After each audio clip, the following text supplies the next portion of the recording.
কোরআনকে নিয়ে আজকে আমরা ঘুমিয়ে আসি, কিন্তু পশ্চিমী জগৎ তারা এখনো কোরআনকে নিয়ে, নবীজিকে নিয়ে, নবীজির প্রত্যেকটা সুন্নাহ, নবীজির প্রত্যেকটা আদর্শ, এগুলোকে নিয়ে এখনো তারা গবেষণা করে।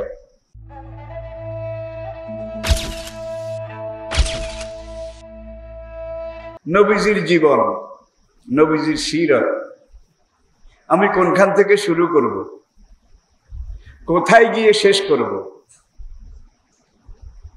গত ১৫০০ বছর পর্যন্ত নবীজির জীবন চরিত, নবীজির সিরত, এটা শুধু বাংলাদেশে বাংলা ভাষায় আলোচনা, পর্যালোচনা, পর্যবেক্ষণ এটা হচ্ছে না, বরং দুনিয়ার সব দেশে আলোচনা হচ্ছে নাকি হচ্ছে না?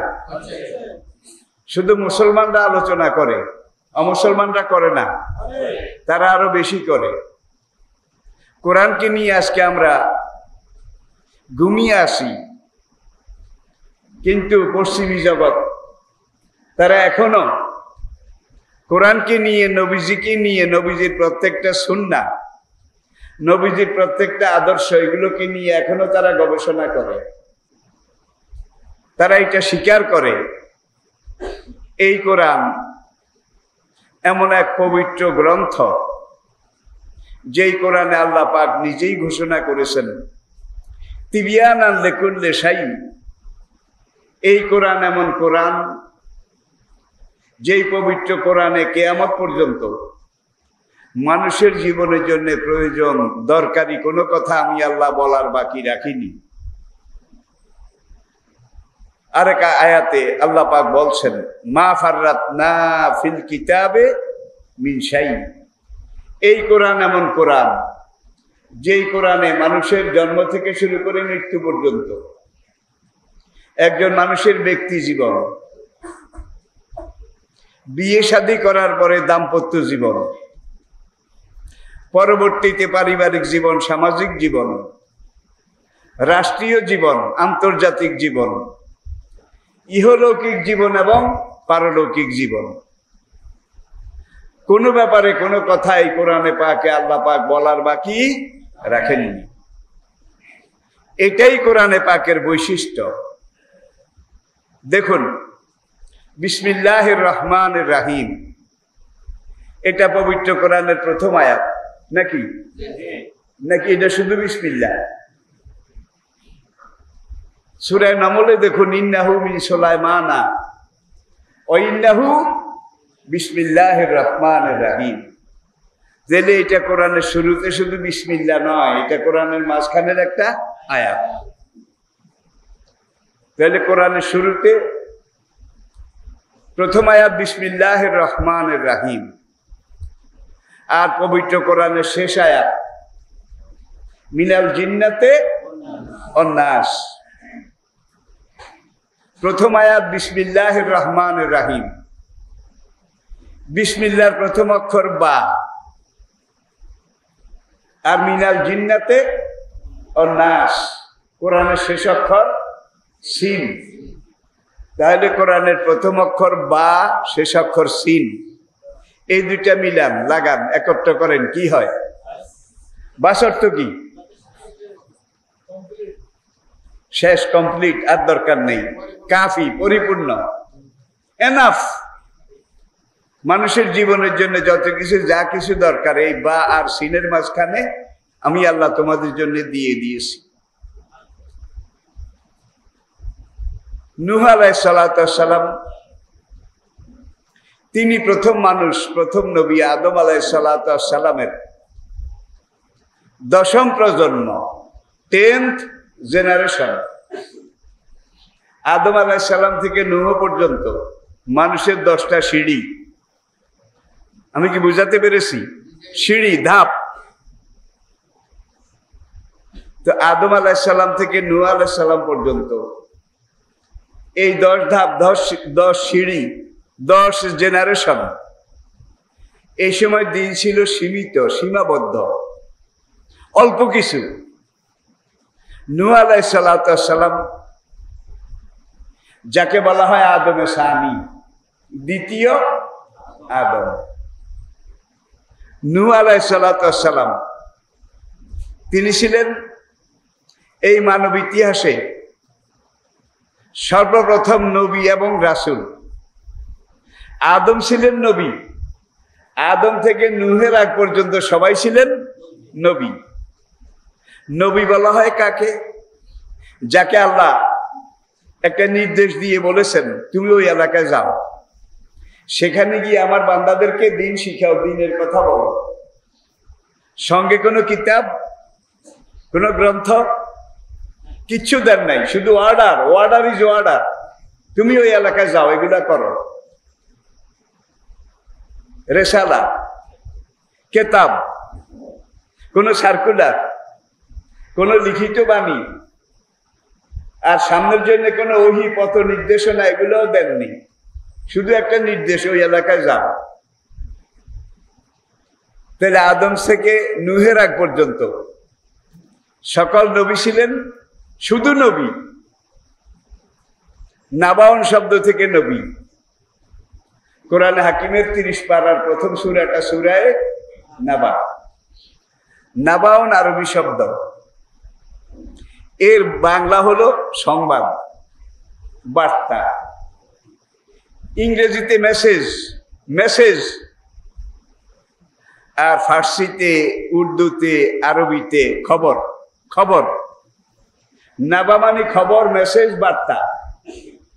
তাহলে আদম থেকে নূহের আগ পর্যন্ত যত আম্বিয়া কেরাম তারা মেসেজ নিয়ে এসেছেন, আল্লাহর একটা নির্দেশ, এইভাবে করো।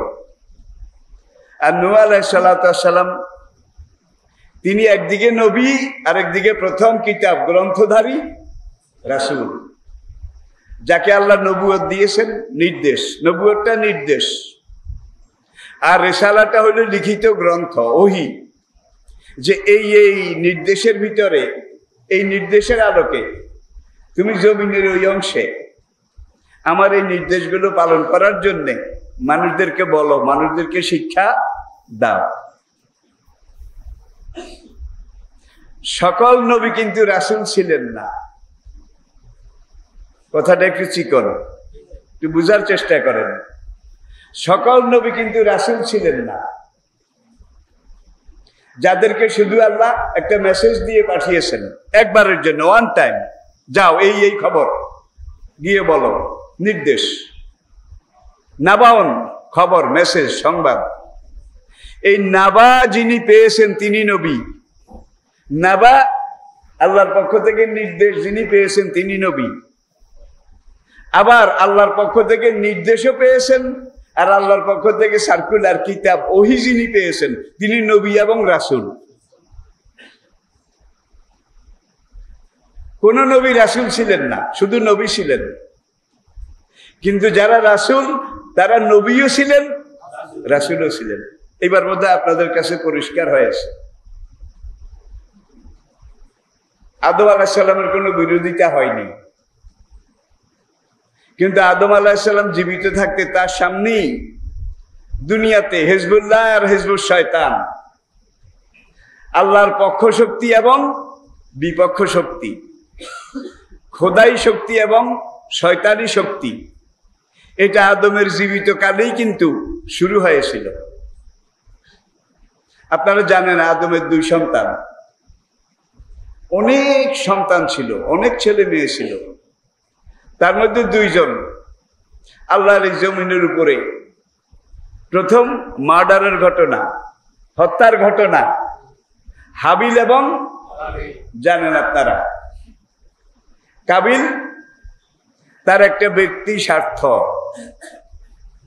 এটা হাসিল করার জন্যে আপন ভাই কাবিল তাকে মার্ডার করেছিল, হত্যা করেছিল, যার জন্য হাদিস শরীফে আমাদের নবীজি ইরশাদ করেছেন, কিয়ামত পর্যন্ত আল্লাহর এই জমিনে যত দেশে, যত জনপদে যত হত্যা হবে, যত খুন হবে, খুনি যেই পরিমাণ গুনাহ তার আমলনামায় যাবে, সেই পরিমাণ গুনাহ কাবিলের আমলনামায় লেখা হবে। এটা এই জন্য হবে, আল্লাহর এই জমিনের উপর প্রথম এই ঘটনা করেছে কে? কাবিল। আদম আলাইহিস সালাম তাওহীদ রিসালাত আখিরাতের দাওয়াত দিয়েছিলেন। সন্তানরা কেউ গ্রহণ করেছে, কেউ হাবিলেরা গ্রহণ করেছে, কাবিলেরা গ্রহণ করেনি। তবে তারা আদম আলাইহিস সালামের বিরোধিতা করেনি। তারা পরস্পর বলা বলি করে নিয়েছে যে বুড়ো যা বলে তোমরা যদি পারো বুড়ার কথা মেনে চলো, আর তোমরা যারা মানো না, মানছো না, মানবে না, খবরদার বুড়ারে কিছু কইও না। আমাদের সবার মুরব্বী, তাহলে বুঝে গেল জাহেলেরও মুরব্বিয়ানা একটা অনুভূতি, ফিলিংস, এটা জাহেলেরও আছে। কিন্তু এই যুগে মানুষ এমন জাহেল হয়েছে, আদমের ওই কাবিলের বৈশিষ্ট্যটা, মুরব্বীকে অন্তত মেনে নেওয়া, এই জিনিসটাকেও আজকে আমরা ভুলে গেছি, হারিয়ে ফেলেছি। বাবা বুড়া হয়েছে, ছেলে বউর সাথে, নিজের স্ত্রীর সাথে পরামর্শ করে বুড়ো বাবাকে নিয়ে সরকারি আশ্রয় কেন্দ্রে রেখে চলে আসে। খাল পাড়ে বাঁশমুড়া, বাঁশের ঝাড়, সেখানে গিয়ে বুড়ি মাকে বাঁশ ঝাড়ে ফেলে রেখে চলে আসে।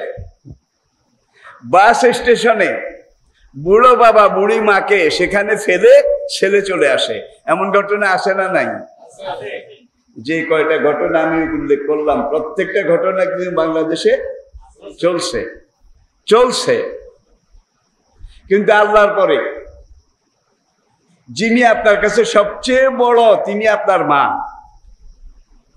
আল্লাহর পরে, সৃষ্টিকর্তার পরে আপনি যাকে বেশি জানবেন, বেশি মানবেন, যার ইতাআত আনুগত্য সবচেয়ে বেশি করবেন, তিনি আপনার মা। মায়ের পরে আপনার উপরে ফরজ, আমার উপরে, আমাদের উপরে ফরজ। মায়ের পরে যার হক সবচেয়ে বেশি, যার আনুগত্য করা সবচেয়ে বেশি প্রয়োজন, তিনি আপনার বাবা। আনিশকুরুলি ওয়ালে ওয়ালিদাইক, সূরা লোকমান। পরিষ্কার আল্লাহ পাক বলেছেন, প্রথমে আমি আল্লাহর শুকরগুজারি করো, তারপরে তোমার মায়ের, তারপরে তোমার বাবার। এক সাহাবী এসে আরজ করলেন, ইয়া রাসূলুল্লাহ, আমি কার খেদমত করব? নবীজি বললেন, তোমার মায়ের। সাহাবী আবার জিজ্ঞেস করলেন, তারপরে কার? এবারে নবীজি বললেন, তোমার মায়ের। সাহাবী আবার জিজ্ঞেস করলেন, তারপরে কার? নবীজি এই তৃতীয়বার এবারে বললেন, তোমার মায়ের। সাহাবী আবার জিজ্ঞেস করলেন, তারপরে কার? নবীজি বললেন, তারপরে তোমার বাবার। তাহলে বাবার অধিকার যদ্দূর ইসলাম দিয়েছে, মায়ের অধিকার সন্তানদের জন্য তার 3 গুণ, নাকি 3 গুণ।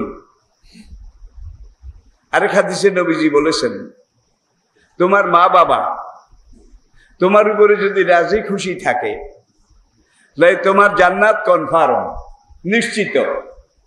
আর মা বাবা যদি তোমার উপরে অসন্তুষ্ট থেকে থাকে, এই অবস্থায় তোমার মরণ হয়, তুমি একাধারে 70 বছর যদি সেজদায় পড়ে থাকো, একাধারে 70 বছর যদি রোজা রাখো, ইফতার না করো, তাহলেও জান্নাত তোমার জন্য হারাম হয়ে যাবে। তাহলে মা বাবা এই দুইজন আপনার আমার, আমাদের মানুষের বেহেশতের টিকিট, বেহেশতের রিজার্ভেশন। সুতরাং জান্নাতে যেতে হলে মায়ের দোয়া, বাবার দোয়া, এটা লাগবে। কিন্তু আজকাল সন্তানরা এগুলো ভুলে গেছে। আমি তাদের দোষ পুরোপুরি দেই না, বাবা মায়েরও দোষ আছে।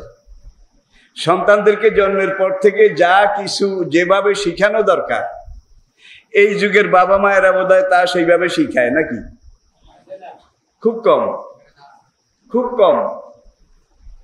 পশ্চিমী দুনিয়ায় যত দেশে আমি পাশ্চাত্য দেশে গিয়েছি, সেখানে দেখেছি যে একটা শহর, একটা কমিউনিটি, সেখানে 3 জন মুসলমান, পুরো একটা শহর এলাকা, একটা কমিউনিটিতে, মনে করেন একটা ইউনিয়নে, কমিউনিটি ওদের হলো ইউনিয়নের মতো। এখানে হয়তো 3 জন মুসলমান আছে, 3 জনের 1 জন বাংলাদেশি, বাংলাভাষী, আরেকজন দক্ষিণ ভারতের কেরালা, দক্ষিণ ভারতের কেরালা, সেও মুসলমান। আরেকজন অস্ট্রেলিয়ার কলম্বো এলাকার, সেও মুসলমান। তাহলে একজন বাংলাদেশি, আরেকজন ভারতের কেরালা, আরেকজন অস্ট্রেলিয়ার অথবা শ্রীলঙ্কার, তিনজন মুসলমান ওই কমিউনিটিতে আছে। পশ্চিমী দুনিয়ায় মানুষ আয় রোজগার ভালো করে, এতে কোনো সন্দেহ নাই। এই তিনজনে মিলে তাদের ব্যবসা হোক, চাকরি হোক, তাদের আয় রোজগার থেকে একটা বিশাল অঙ্কের অর্থ খরচ করে তিনজনে মিলে একটা রুম ভাড়া করে সেখানে একটা মাদ্রাসা করে, এবং তাদের এই তিনজনের ছেলে মেয়ে একজন শিক্ষক রেখে, ওস্তাদ রেখে প্রথমে কোরআন শিক্ষা দেয়, কোরআন শিক্ষা দেয়। তা আমি কেরালার এক মুসলমান, কেরালার কিন্তু অনেক ইতিহাস আছে। দক্ষিণ ভারতের যে প্রদেশটাতে এখনো মুসলমানের সংখ্যা বেশি, এই প্রদেশটার নাম হলো কেরালা। আর এই কেরালার বাদশাহ, হিন্দু রাজা চেরুমল পরিমল, এই লোকটা দক্ষিণ ভারত থেকে দেখেছিল একদিন হঠাৎ পূর্ণিমার রাতে চাঁদ দুই খণ্ড হয়ে গেছে। বাদশাহ চেরুমল পরিমল দেখেছিল চাঁদ দুই খণ্ড হয়ে গেছে, এক খণ্ড এই দিকে আর এক খণ্ড সেই দিকে। বাদশাহ চেরুমল পরিমল দেখলো, সে আবির্ভূত কিংকর্তব্য বিমূঢ় হয়ে গেল, চাঁদ এইভাবে দুই ভাগ হয়ে গেল। কিছুক্ষণ পরে আবার এসে জোড়া লেগে গেল। চাঁদটা তো সারা দুনিয়া থেকে দেখা যায় নাকি যায় না? এখন সেইটা দেখে ভাবতেছে অভূতপূর্ব, অকল্পনীয়, চাঁদকে আমি এইভাবে দুই ভাগ হতে দেখেছি, ব্যাপারটা কি? ঠিক সেই সময়ে মুসলমানরা মক্কা থেকে হিজরত করে যখন মদিনা চলে গেলেন, মদিনা যাওয়ার অব্যবহিত পূর্বে মক্কার একদল যুবক তরুণ মুসলমান, তারা মক্কার জালেমদের, কাফেরদের, মুশরিকদের জুলুমে নির্যাতনে ক্ষত বিক্ষত, রক্তে রঞ্জিত, জর্জরিত হয়ে পশ্চিম দিকের লোহিত সাগর পার হয়ে, লোহিত সাগরের পশ্চিম পাড়ে আফ্রিকার একটা দেশ হাবশা, আবিসিনিয়া, সেখানে হিজরত করেছিল। এটা তো আপনারা জানেন। আর এই হিজরতের যেই গ্রুপটা প্রথম আবিসিনিয়া গিয়েছিলেন, সেই গ্রুপের, সেই দলের, সেই জামাতের আমির ছিলেন রাসূল পাক সাল্লাল্লাহু আলাইহি ওয়াসাল্লামের আপন চাচাতো ভাই হযরত জাফর ইবনে আবু তালেব রাদিয়াল্লাহু তাআলা আনহু। তাদের কি অপরাধ ছিল? মক্কাতে যারা ইসলাম গ্রহণ করেছে, ইসলাম মেনেছে, ইসলামের পথে চলেছে, ইসলামের কথা বলেছে, না এসে বেশি কিছু, এটুকিত। কিন্তু তাদেরকে মক্কা জায়গা দেয়নি, স্থান দেয়নি। শুধু স্থান দেয়নি, জায়গা দেয়নি এটা না, বরং তাদেরকে মেরে মেরে এত নির্যাতন করেছে, সাহাবায়ে কেরামের অনেকের শরীরে চামড়া ছিল না।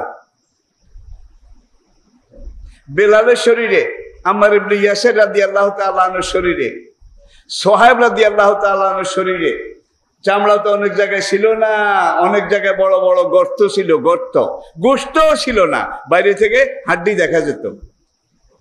ওই যে একবার আগুনে শোয়ায়, জ্বলন্ত কয়লার উপরে, বুকের উপরে, পিঠের উপরে পাথর চাপা দেয়, এই আগুনে জ্বলতে জ্বলতে প্রথমে চামড়া, তারপরে গোশত, তারপরে পড়তে পড়তে হাড্ডিতে গিয়ে লেগেছে। তাদের শরীরে এত বড় বড় গর্ত ছিল। মদিনার জীবনে দেখা গিয়েছিল তাদের ছোট ছোট বাচ্চারা, নাতি নাতকুর, তারা ওই নানা বা দাদা, বেলাল যখন বুড়ো হয়ে গেছে, সোহাইব বুড়া হয়ে গেছে, তাদের এই গর্তের মধ্যে আঙ্গুল দিয়ে খেলা করত, আঙ্গুল ঢুকাইয়া দিত। সেখানে হযরত সাদ ইবনে আবু ওয়াক্কাস রাদিয়াল্লাহু তাআলা আনহু, নামটা আপনি শুনেছেন? মদিনার জীবনে ইসলামের যেই কয়জন চিরবিজয়ী সিপাহসালার সেনা কমান্ডার, সেনাপতি ছিলেন সাদ ইবনে আবু ওয়াক্কাস, তাদের মধ্যে অন্যতম। এই সাদ ইবনে আবু ওয়াক্কাস রাদিয়াল্লাহু তাআলা আনহু তার কয়েকজন সঙ্গী নিয়ে কেরালা এখানে আসলেন। কেরালা দক্ষিণ ভারতের। এখানে এসে যখন বাদশাহ পেরুমলের সাথে দেখা করলেন, তখন বাদশাহ চেরুমল জিজ্ঞেস করলো যে আমি আজ থেকে এত মাস এতদিন আগে একদিন রাতে দেখেছি 4টা 2 খণ্ড হয়ে গেছে। কিছুক্ষণ 2 খণ্ড 2 দিকে ছিল, এক খণ্ড সাফার উপরে, আরেক খণ্ড মারোয়ার উপরে, তারপরে আবার এসে একত্র হয়ে গেছে। তখন এই সাহাবারা বললেন, এই চাঁদ যে 2 ভাগ 2 খণ্ড হয়েছে এটা কোরআনে আছে। ওহির মাধ্যমে আল্লাহ পাক উল্লেখ করেছেন সূরা কামার, ইকতারাবাতি সাআত ওয়া আনশাক্কাল কামারু আইয়ারাও আয়াতান ইউরিদু ওয়া ইয়াকুলু সিহরুম মুস্তামার।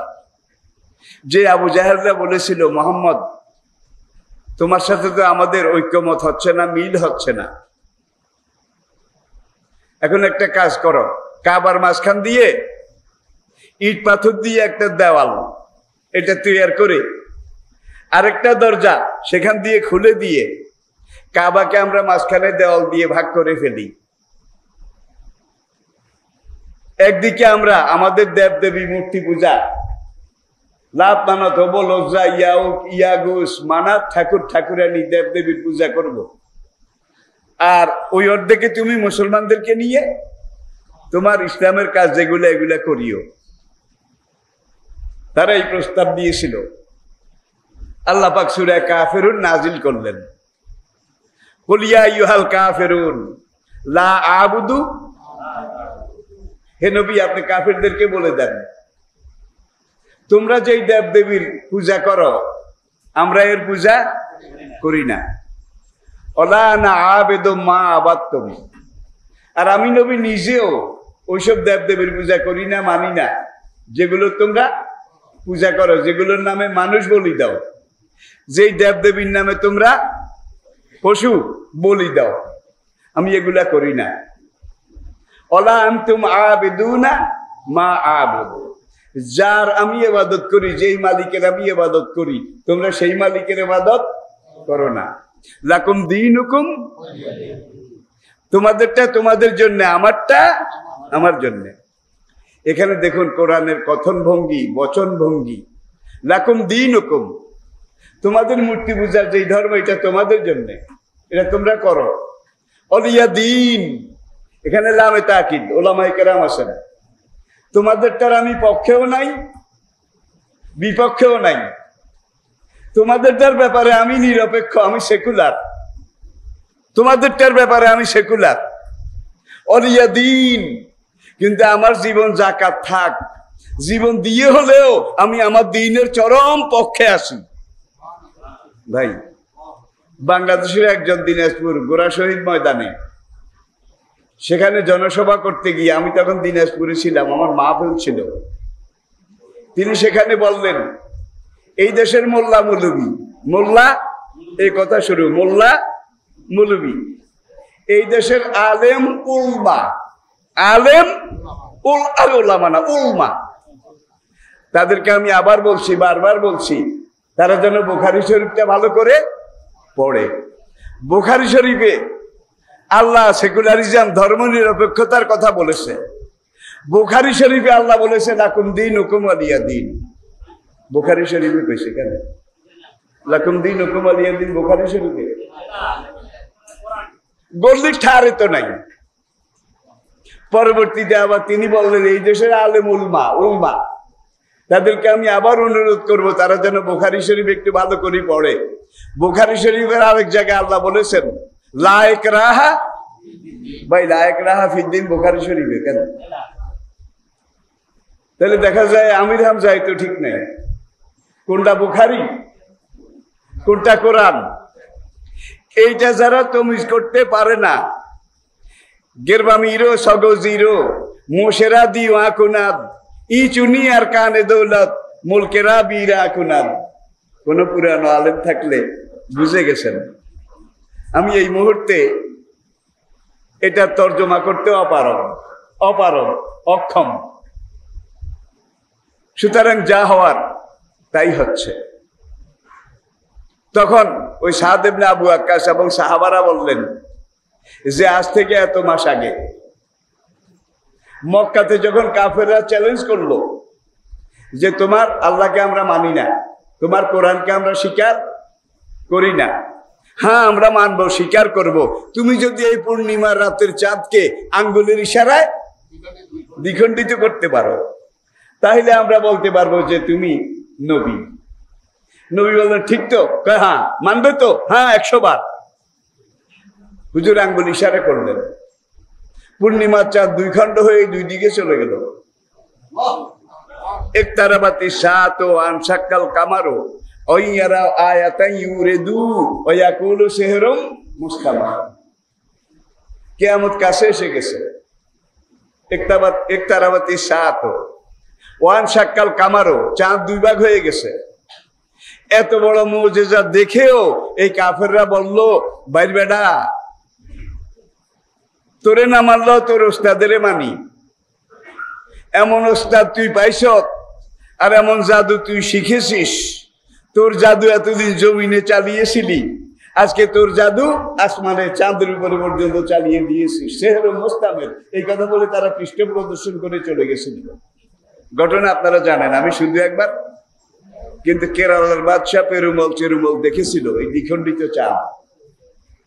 মুসলমানরা যখন মদিনা থেকে আবিসিনিয়া হাবশা হয়ে কেরালায় আসলো, আসার পরে যখন বাদশাহ পেরুমল এটা জানলো, জানার পরে সে ওই মুসলমান কাফেলার হাতে হাত দিয়ে বয়াত করে সে ইসলাম গ্রহণ করে মুসলমান হয়ে গেল। যার জন্য দক্ষিণ ভারতে, আরব সাগরের পাড়ে দক্ষিণ ভারতের পশ্চিম এলাকায় কেরালা রাজ্য, সেখানে মুসলিমের সংখ্যা এখনো তুলনামূলকভাবে অন্যান্য প্রদেশের চাইতে পশ্চিমবঙ্গের পরে পুরো বিশাল ভারতে মুসলমানের সংখ্যা কেরালাতে বেশি।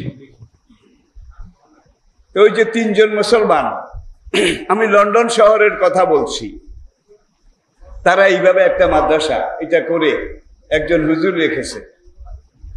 আর সেই দেশে একটা রুম ভাড়া নিতে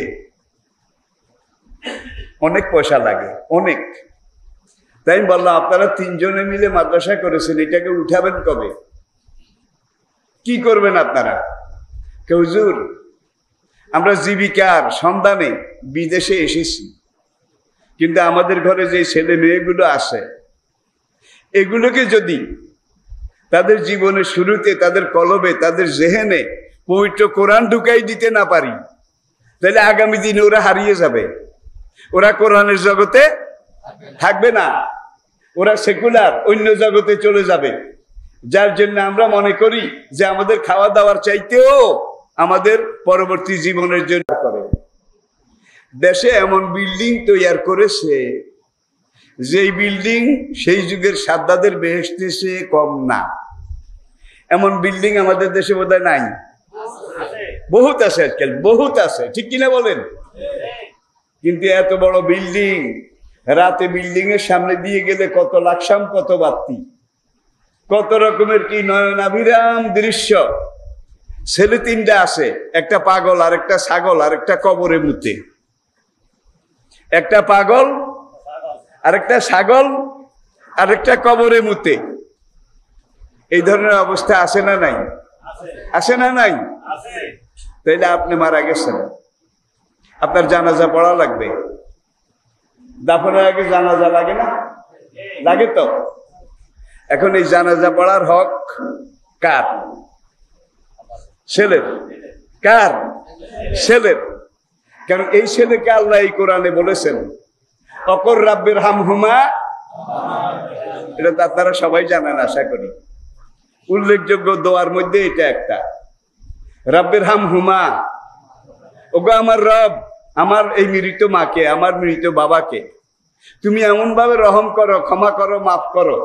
এই বাবা মা শিশুকালে জন্মের পরে আমাকে যেইভাবে দয়া করে মায়া করে লালন করেছিলেন, পালন করেছিলেন, ধারণ করেছিলেন, ওগো রব্বুল আলামিন আমার এই মৃত মাকে বাবাকে তুমি সেইভাবে মাফ করে দাও। জান্নাতের কোলে আমার মা বাবাকে তুমি জায়গা করে দাও। আল্লাহ তো হাসরের দিনের জাস্টিস নাকি chief justice? Justice the great, আলাইসাল্লাহু বিআহকামিল, সব বিচারকের বড় বিচারক। আর দুনিয়ার সব মানুষ আল্লাহর আদালতে হাসরের দিন কিন্তু আসামি নাকি? সে আসামির তালিকায় বোধহয় আপনার নাম নাই, আমার নাম নাই। কার নাম নাই? একজনে হাত দেখান। সবাই নাম আছে। এবং আপনাকে হাসরের মাঠে এই আসামির কাঠগড়ায় দাঁড়াতে হবে। এই আদালত, এই বিচার কক্ষ, এটাকে ফেস করতে হবে, মোকাবিলা করতে হবে। মোকাবিলা করে ফারিকুন ফিল জান্নাতে ও ফারিকুন ফিস সাইর। যদি আপনি সঠিকভাবে উতরে যেতে পারেন, সঠিকভাবে কাজগুলো করেছেন, সেইভাবে আপনি হিসাব দিতে পারেন, তাহলে আপনি জান্নাত পাবেন। আর যদি না পারেন, জাহান্নাম। এটা অবধারিত, এটা আল্লাহর বিচার। এখন আল্লাহ হলেন চিফ জাস্টিস, আহকামুল হাকিমিন, সবচেয়ে বড় বিচারক। সেই বিচারক আপনাকে, আমাকে, আমাদেরকে একটা মুসাবিদা শিখিয়ে দিয়েছেন। তুমি দুনিয়াতে যদি সুখী জীবন পেতে চাও, সমৃদ্ধশালী জীবন পেতে চাও, তোমার ছেলে মেয়ে সন্তানদেরকে আগে কোরআনের ইলম ভিতরে ঢুকাইয়া দাও, আগে দ্বীনি শিক্ষা এটা ঢুকাইয়া দাও। এই দ্বীনি শিক্ষা ঢুকাইয়া দিবে, আর এই দ্বীনি শিক্ষা কোরআন এটা বুঝার পরে, জানার পরে তোমার বাবার মরা লাশ, তোমার মায়ের কবরের পাড়ে তুমি গিয়ে কি বলবে? রব্বের হামহুমা, ওগো আমার রব, আমার বাবাকে, আমার মাকে তুমি এমন ভাবে রহম করো, দয়া করো, ক্ষমা করো, কামা রব্বায়ানি, আমার মা বাবা ছোট্টকালে, শিশুকালে আমার উপরে যেইভাবে দয়া রহম করেছিল, সেইভাবে তুমি তাদেরকে রহম করে, দয়া করে, ক্ষমা করে তোমার রহমতের কোলে জান্নাতে স্থান দিয়ে দাও। এখন এই দোয়াটা, এই মুসাবিদাটা আমাদেরকে কে শিখিয়েছেন? কে? আচ্ছা, বিচারক যদি কোন আদালতে আসামিকে, কাঠগড়ায় দাঁড়ানো আসামিকে বলে, এই বেটা তুই এইভাবে আমার কাছে একটা দরখাস্ত দে, এইভাবে দরখাস্তের মধ্যে লিখবি ওকে রব্বের হামহুমা, শিখাই দিছে কে? বিচারক নিজে, আল্লাহ নিজে। তাহলে বিচারক নিজে আসামিকে শিখাই দিয়েছে, তুই এইভাবে দরখাস্ত কর, তাহলে তোরে মাফ করে দেব। এখন কি আমরা এইটা করতে পারি? বাচ্চাদেরকে যদি কোরআন শিখান শুরুতে, এরপরে আপনি তাদেরকে কলেজে পড়ান, ইউনিভার্সিটিতে পড়ান, ডাক্তার বানান, ইঞ্জিনিয়ার বানান, ম্যাজিস্ট্রেট বানান, কোনো অসুবিধা নাই, আগে কোরআন শিখান। ছেলে হোক, মেয়ে হোক। নেপোলিয়ন বোনাপার্টি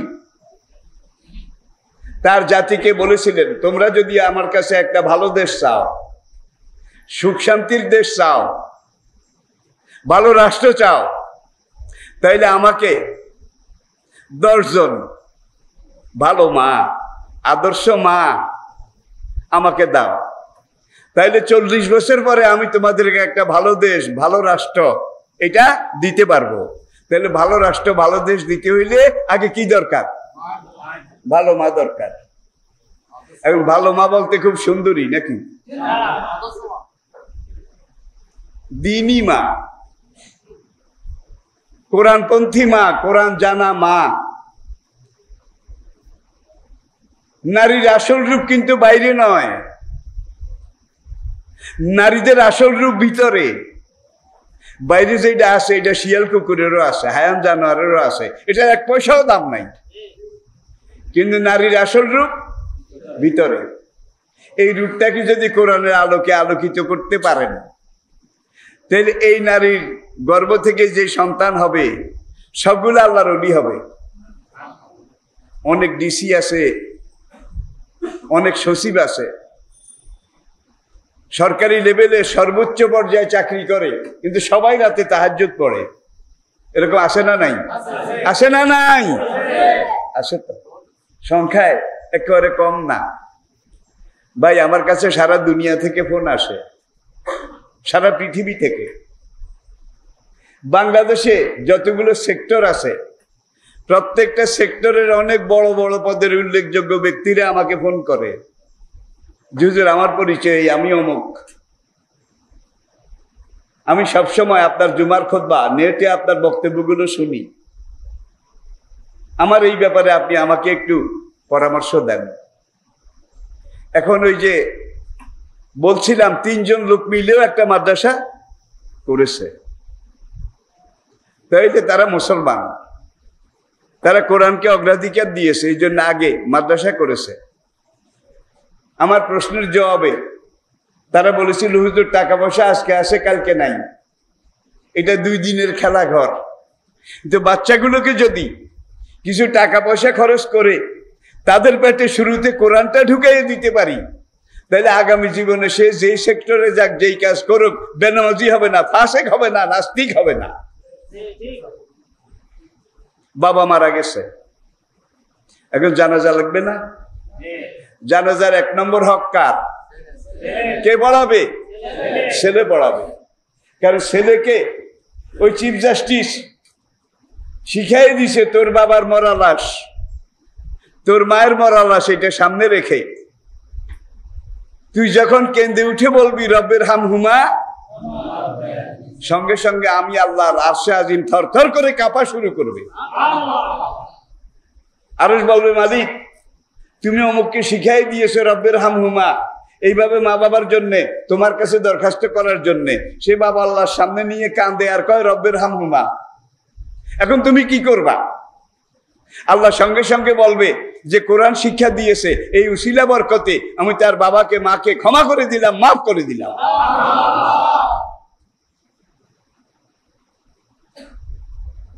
জায়গা জমি বিক্রি করে আমরা সন্তানদেরকে লেখাপড়া শিখাই নাকি? শিখান, কোনো অসুবিধা নেই। যে যত উচ্চ শিক্ষিত সে তত তাড়াতাড়ি কোরআন বুঝতে সক্ষম, কিন্তু যার শিক্ষা দীক্ষা কম সে হইল ঠেলা গাড়ি। ঠেলা গাড়ি ঠেললে একটু যায়, তারপরে আবার থেমে যায়। কিন্তু যে শিক্ষিত, উচ্চ শিক্ষিত, সে হলো একটা বুলেট ট্রেন। Bullet train. সে কোরআনের একটা আয়াত পড়লে,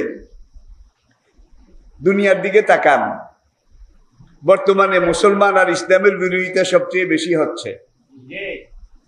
সবচেয়ে বেশি মুসলমানদেরকে শহীদ করা হচ্ছে। সত্যিকার দিনদার যারা মুসলমান, যারা দায়ী আল্লাহ, মুসলমানদের মধ্যে যারা দ্বীনের দায়ী, দ্বীনের রায়, দ্বীনের নকিব, তাদের উপরে জুলুম সবচেয়ে বেশি। শুধু অমুসলিম কাফেরের দেশে নয়, মুসলিম দেশগুলোতেও নির্যাতন কাদের উপরে বেশি? যারা দিন মানে, দিন জানে, দিন কায়েম হওয়ার কথা বলে, তাদের উপরে নির্যাতনটা বেশি। এইভাবে সারা দুনিয়াতে দেখেন, বর্তমান বিশ্বে যতগুলো যুদ্ধ হইতেছে সবগুলো যুদ্ধ কিন্তু মুসলমানদের দেশে। কি? সিরিয়া যুদ্ধ, ইরাকের যুদ্ধ, ইয়ামানের যুদ্ধ, কাশ্মীরের যুদ্ধ, ফিলিস্তিনের যুদ্ধ। আচ্ছা, অমুসলমানদের একটা দেশে যুদ্ধ চলছে, দেখান একটা দেশে। যুদ্ধের অস্ত্র কিন্তু তারা বানায়, সব অস্ত্র তারা বানায়। বানাইয়া বানাইয়া তাদের কোন অস্ত্রের হ্যান্ডম কদ্দুর, হ্যান্ডম, এটা পরীক্ষা করার জন্য মুসলমান দেশে এক দলের সাথে আরেক দল যুদ্ধ লাগাইয়া দিয়া তাদের অস্ত্রগুলা পরীক্ষা করে কোনটায় কদ্দুর যায়। আমেরিকা রাশিয়ার সাথে কোনোদিন যুদ্ধ করবে না, চায়নার সাথেও করবে না, জার্মানি ব্রিটেন তাদের সাথেও করবে না। কিন্তু ইরাকে দরকার হলে 20 বছরও যুদ্ধ করবে নাকি? সিরিয়াতে যুদ্ধ করবে, ইয়ামানে যুদ্ধ করবে, ডাইরেক্ট অথবা ইনডাইরেক্ট। করে কিনা বলেন? আফগানিস্তানের দিকে তাকান। রাশিয়া প্রথম তাদের সাথে যুদ্ধ করেছে 10 বছর। তখনকার Russia Soviet union, Soviet union 1980 থেকে 1990, 81 থেকে 90, 10 বছর আফগান মুসলমানদের সাথে যুদ্ধ করে রাশিয়া ভেঙে টুকরা টুকরা হয়ে গেছে। এখন আর সোভিয়েত ইউনিয়ন নাই, এখন কি রাশিয়া বাকি দেশগুলা, এবং যেই দেশগুলা ভাগ হয়ে আলাদা হয়ে চলে গেছে তার মধ্যে 13টা মুসলমান দেশ। রাশিয়ার সোভিয়েত ইউনিয়নের পতনের পরে যারা স্বাধীন হয়েছে, উজবেকিস্তান, কাজাকিস্তান, তুর্কমেনিস্তান, এই থেকে শুরু করে 13টা মুসলমান দেশ স্বাধীন হয়ে গেছে। রাশিয়া মুসলমানদের মায়ের খেয়ে 10 বছর যুদ্ধে পরাজিত হয়ে চলে গেছে, তার আমও গেছে, সালাও গেছে। রাশিয়ার পরে আমেরিকা 1 নম্বর সুপার পাওয়ার, তারা আফগানিস্তান দখল করলো। 20 বছর পাগড়িওয়ালা, দাঁড়িওয়ালা, কালা জুব্বাওয়ালা মৌলবীদের লগে আমেরিকা যুদ্ধ করলো। আমেরিকার এই যুগের সবচেয়ে লেটেস্ট সর্বাধুনিক মারণাস্ত্র, ক্ষেপণাস্ত্র কোনটা না আছে? আফগানিস্তানের ওদের কিচ্ছু নাই। 20 বছর যুদ্ধের পরে আমেরিকাও, তাহলে বোঝা গেছে মুসলমানদের সাথে যুদ্ধ করে পারা এটা এত সহজ নয়। অস্ত্র না থাকলেও ইমানের অস্ত্রে তারা বলিয়ান, আল্লাহর শক্তিতে তারা শক্তিমান, ঠিক কিনা বলেন? তালেবানরা কিন্তু বর্তমানে ভুল করতেছে, কিছু ভুল, এগুলা করা উচিত নয়, এখনো সময় আছে। পুরা দুনিয়া যেইভাবে চায় সেইভাবে একটা ব্যাপক ভিত্তিক সরকার গঠন করা দরকার। আন্তর্জাতিক দুনিয়া যেইভাবে চায়, ভালো না লাগলেও এইভাবে সরকার গঠন করা দরকার। শাসনটা তো তারা করবে নাকি? শাসনটা তো তারা করবে, তাহলে স্বীকৃতি তাড়াতাড়ি পাওয়া যাবে। অমুসলমান কোনো দেশ সহজে স্বীকৃতি দেবে না। আর মুসলমান দেশ যেগুলো স্বীকৃতি দিতে রাজি আছে, ওদের ভয়ে স্বীকৃতি দেয় না। আমরা যদি এখন তালেবানকে স্বীকৃতি দেই তাহলে আবার আমাদের কোন বিপদ হয়, ঠিক কিনা বলেন? সেখানে এখনো ইমানের পরীক্ষা চলছে। কথাটা এই জন্য বলেছি, প্রিয় ভাইয়েরা, কোরআন শিক্ষা দরকার আছে কিনা? আছে। সকালবেলা আপনার পেট একেবারে খালি, খিদায় চৌ করে খিদায়। আপনার বেগম আপনাকে 4টা পান্তা ভাত অথবা 2টা রুটি এটা এনে দিল, খাওয়ার কিছু নাই। ঘরে ছিল সেফা শুটকি, কাঁচা মরিচের ধন্যবাদ দিয়ে ভর্তা। এই চেপা শুটকির ভর্তা আর রুটি, চেপা শুটকির ভর্তা আর পান্তা ভাত, এইটা এনে আপনার সামনে দিল। আপনার পেটটা কিন্তু এখন কিচ্ছু নাই, একেবারে খালি।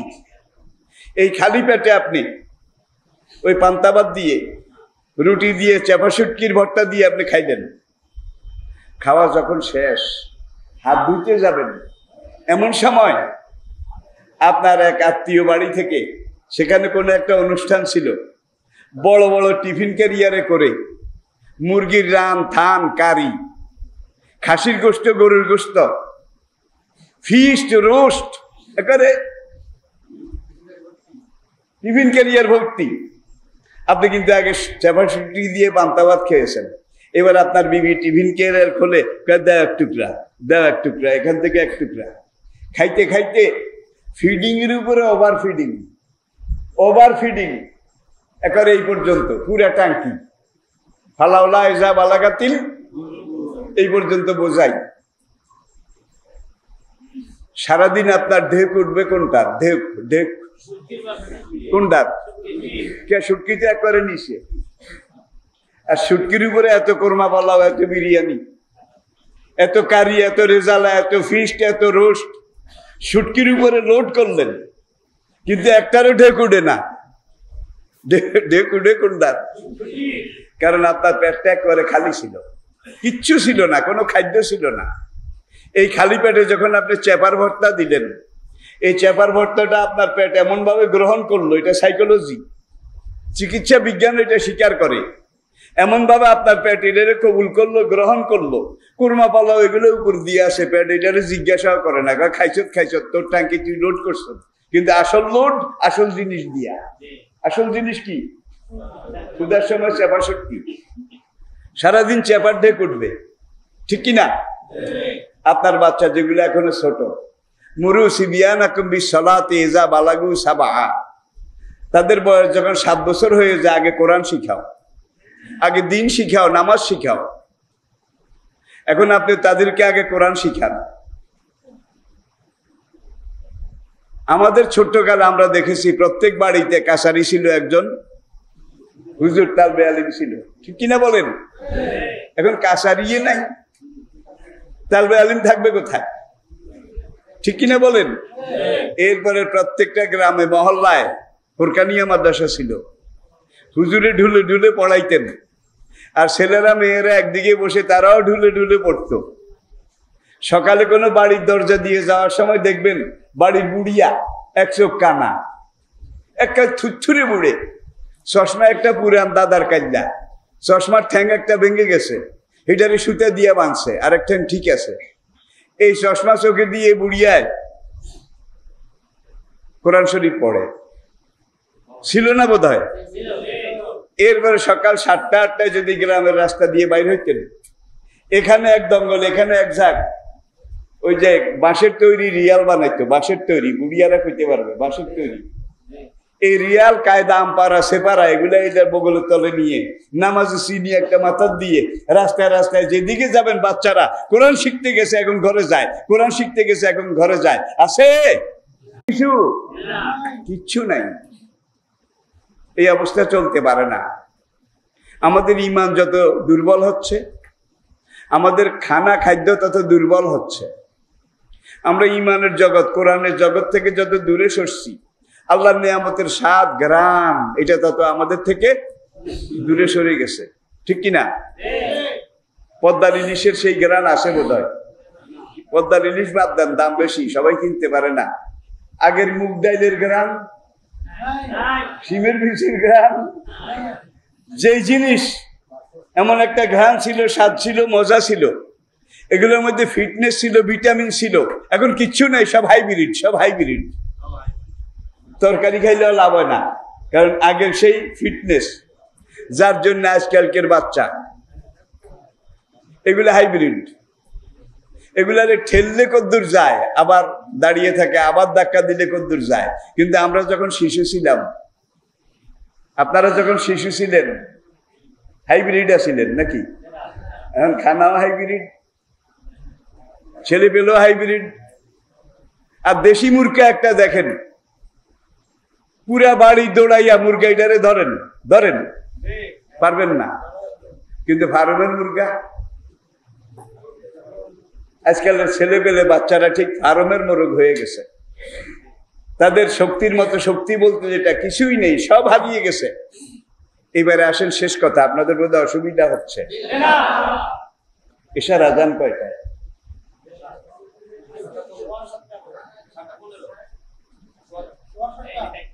তাইলে আজান পর্যন্ত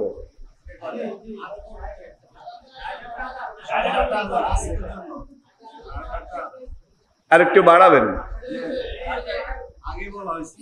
ধৈর্য ধরতে রাজি আছেন? আচ্ছা, এবার আসুন, এতক্ষণ আমরা কোরআন নিয়ে, আল্লাহ নিয়ে, রাসূল নিয়ে, নবুয়ত নিয়ে, ইসলাম আর মুসলমান নিয়ে কিছু কথা বলেছি। আর এগুলো এমন কথা, গত ১৫০০ বছর পর্যন্ত কোরআনের তাফসির ব্যাখ্যা হইতেছে, হাদিসের তাফসির ব্যাখ্যা হইতেছে ১৫০০ বছর পর্যন্ত। শুধু বাংলাদেশে হয় না, সারা দুনিয়াতে হয়। শুধু বাংলা ভাষায় হয় না, সব ভাষায়।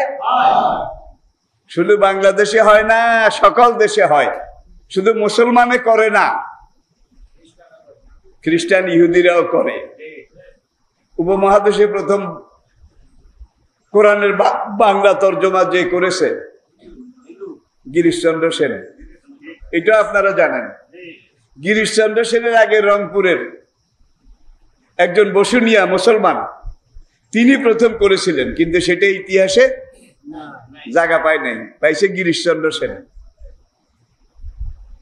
ভাস্কো দা গামা পর্তুগাল থেকে জাহাজ নিয়ে ভারতের কালিকট বন্দরে প্রথম পৌঁছেছিল, যার জন্য ভাস্কো ডা গামাকে কি বলা হয়? প্রথম ভারত আবিষ্কারক। এর আগে কিন্তু পাশ্চাত্যের কোন নাবিক ভারত দেখেনি, ভারতেও আসেনি, উড়াজাহাজ তো ছিলই না। আর যে নবীর সময় সাহাবা তাবিন তাবে তাবিনের আমলের কথা বলছি, সেই সময় ইঞ্জিনের জাহাজও ছিল না, তক্তা দিয়ে তৈরি প্যারাক মারা বাদামে চলতো। আর বাদামের নৌকা তো এখন নাই, সব ইঞ্জিন, সব ইঞ্জিন। ইঞ্জিনের কালো ধোঁয়া, ইঞ্জিনের বিষাক্ত গরম পানি, এগুলাতে নদীর মাছটা যা আসিল সব সব অংশে বিনাশ হয়ে গেছে, নিশ্চিহ্ন হয়ে গেছে। প্রিয় ভাইয়েরা, আমি বলছিলাম আজকের মাহফিলটা সিরাতুন নবী, তাহলে বাচ্চাদেরকে যেভাবে যেভাবে আপনারা সুবিধা মনে করেন, গ্রামের সব মুরব্বীরা একত্র হয়ে একটা মিটিং করেন যে আমাদের বাচ্চাদেরকে সত্যিকার ভাবে কোরআন শিখানোর জন্য, নামাজ কালাম শিখানোর জন্য মাদ্রাসা থাকলে ভালো। আপনাদের আছে আমি মনে করি, যেটা আছে এটাকে আরেকটু মজবুত করেন। মাদ্রাসা নিজেই যদি লাঠিপথ দিয়ে আনে, মাদ্রাসা নিজে লাঠিপথ দিয়ে আনে, তাহলে এই মাদ্রাসা কিন্তু আপনার বাচ্চাদেরকে হাঁটা শিখাইতে পারবে না। মাদ্রাসা হতে হবে গতিময়, স্মুথ অ্যাজ সিল্ক। এই ধরনের ভালো মাদ্রাসা তৈরি করেন। যদি মাদ্রাসা তৈরি করতে না পারেন, তাহলে আপনি কিভাবে শিখাবেন সেটা আপনার ব্যাপার। মাদ্রাসা এই জন্য দরকার, আপনি মারা গেছেন, এখন আপনার জানাজার হক আপনার সন্তানের। একটু আগে বলেছি সন্তানকে আল্লাহ মুসাবিদা শিখাইয়া দিছে, তুই এইভাবে দরখাস্ত দে, তাহলে তোর বাবারে আমি রব্বের হামহুমা। এখন ছেলে তিনটা আছে, একটা সারাদিন মোবাইল দিয়ে টারে টপ্পা আরে টপ্পা করে, শীতকালে ডবল কম্বলের নিচে বাবা মা যেন না দেখে, কম্বলের নিচেও এই কাম করে নাকি করে না? দিনে করে, রাত্রে করে, সকালে করে, দুপুরে করে। আজকের মোবাইল, আজকের প্রযুক্তি, আজকের আধুনিক বিজ্ঞান আমাদেরকে যা দিয়েছে তার চেয়ে অনেক বেশি আমাদের থেকে নিয়ে গেছে। একজনের বউ আরেকজনের লগে চলে যায়, আসে না নাই? আসে না নাই? আমার কাছে তো সব রকমের মানুষ আসে, হুজুর অমুকের বউ তমুকের লগে সিএনজি ড্রাইভারের লগেও গেছে, নাকি যায় নাই? ছেলে বিদেশে, সেখানে যে চাকরি করে, ব্যবসা করে, বউ আরেক জনের সাথে চলে গেছে। আমাকে কার লগে গেছে? অমুকের লগে। কেমনে গেল? হুজুর এখান থেকে গিয়ে কোর্টে বিয়া পড়াইছে, এখান থেকে গিয়ে স্বামীর বাড়ি থেকে গিয়ে দুইটা তিনটা বাচ্চা রেখেও চলে গেছে। এরকম বোধহয় নাই? আরে ভাই, কুত্তিও তো এরকম যায় না, কুত্তিও যায় না। বাচ্চার জন্য একটা মায়া থাকে, এগুলা কুত্তির চাইতেও খারাপ। পুরুষগুলো যে ভালো আছে এটা বলা যাবে না, আমি শুধু মহিলাদের কথা বলছি না। যেই পুরুষের সাথে গেছে এটা তো আরেক কুত্তা, ঠিক কিনা? তারও দুইটা তিনটা চারটা বাচ্চা আছে, সে যে আরেকজনের বউ। এই মোবাইলে প্রেম করে, ফেসবুকে প্রেম করে আরেকজনের সাথে চলে গেল। হুজুর কোর্টে বিয়ে হয়েছে, আমাকে আগের স্বামী কি তালাক দিছে? এটা তো জানি না।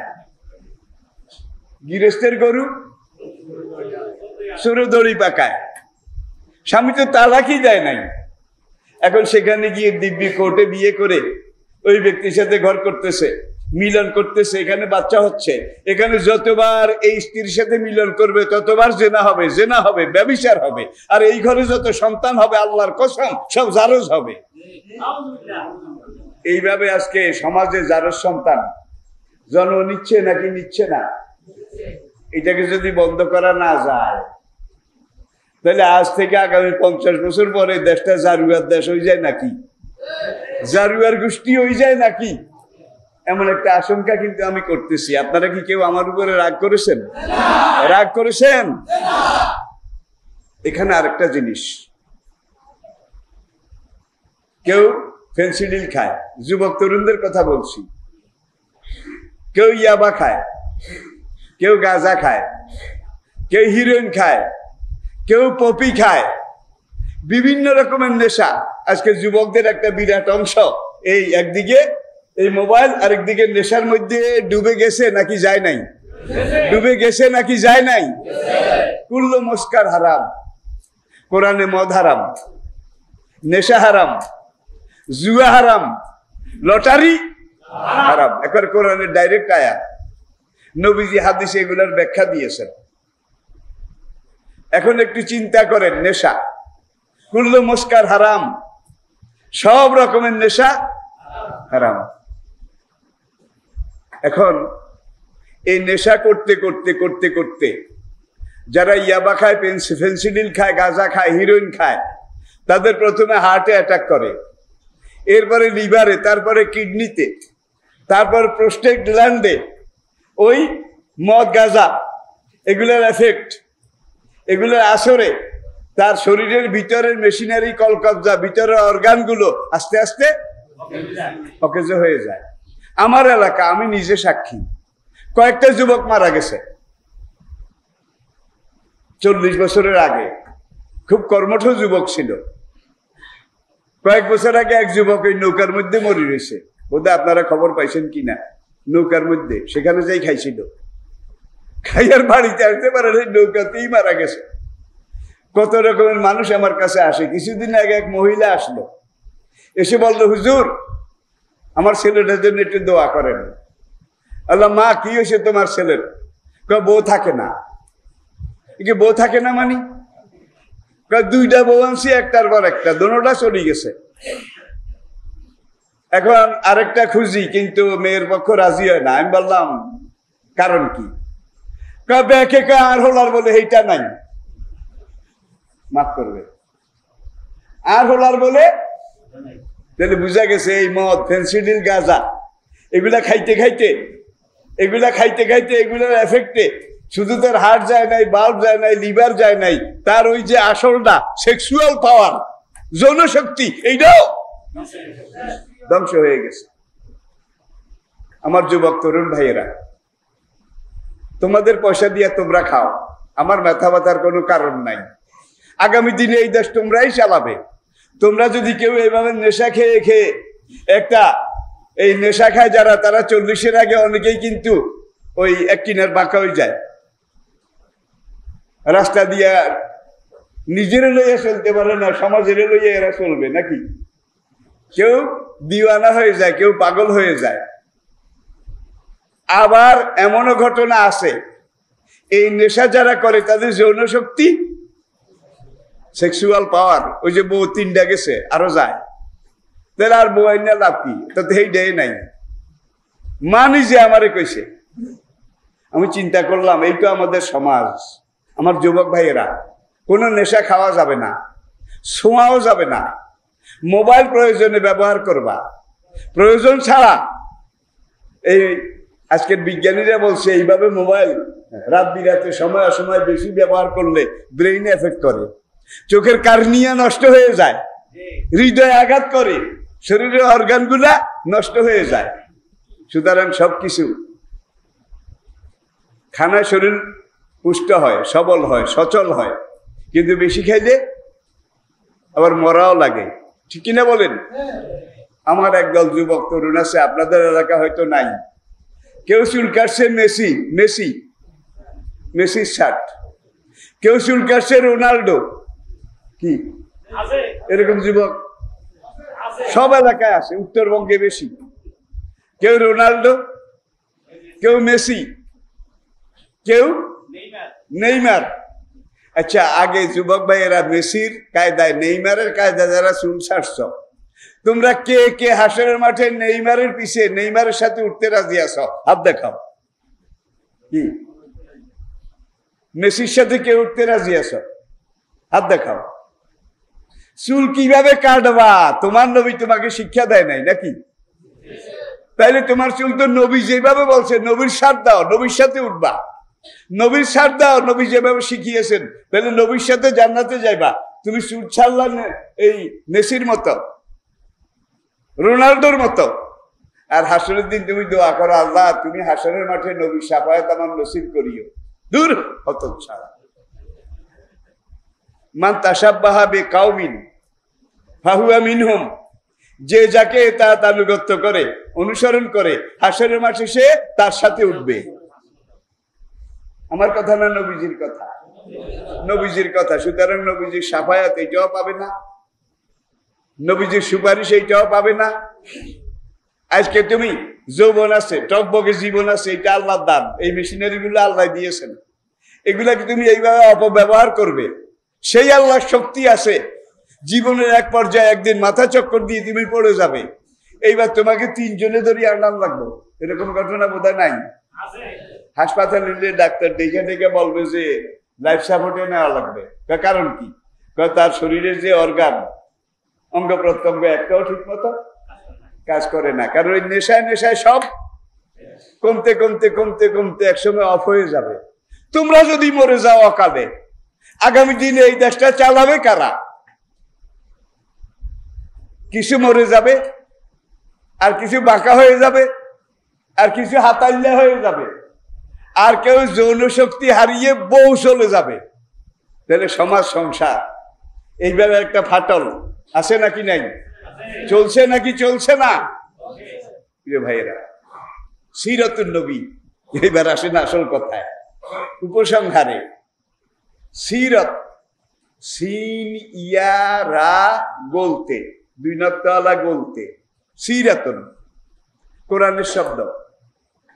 মুসা আলাইহিস সালাম ফেরাউনকে দিয়ে গিয়ে দিনের দাওয়াত দিলেন, তাওহীদের দাওয়াত দিলেন। বাক বিতর্ক, তর্ক বিতর্ক হইল। হওয়ার পরে আল্লাহ মুসা আলাইহিস সালামকে বললেন, কাল আল কেহা ইয়া মুসা, মুসা তোমার হাতের লাঠিটা সামনে ফেলে দাও। ফাল কাহা, মুসা ফেলে দিলেন।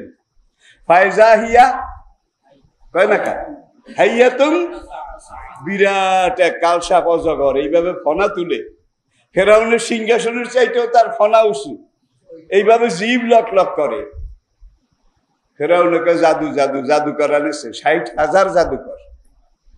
আর তখন জাদুকরের যুগ ছিল, 60,000 জাদুকর। মুসার লাডি সাপ একটা,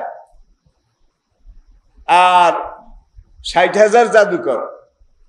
তারা কেউ 100 সাপ বানাইছে, দড়ি দিয়ে, সুতা দিয়ে, গাছের লতা দিয়ে সাপ বানাইছে। তাইলে 60,000 জাদুকর, তারা যদি 100টা করে সাপ বানিয়ে থাকে, কত সাপ? 10টা করে বানালে কত? আপনারা হিসাব করেন, 60 লাখ। আর মুসা যখন লাঠিটা ছেড়ে দিলেন, অজগর এইভাবে একবার ফনা তুলে এইভাবে হাঁ করলো, লক্ষ লক্ষ জাদুকরের লাঠি সব নদীর স্রোতের মতো এসে এইটার ভিতরে ঢুকে গেল, অজগরের পেটের ভিতরে ঢুকে গেল। কোরআনে আল্লাহ পাক বলছেন মুসা নবীর ঘটনা।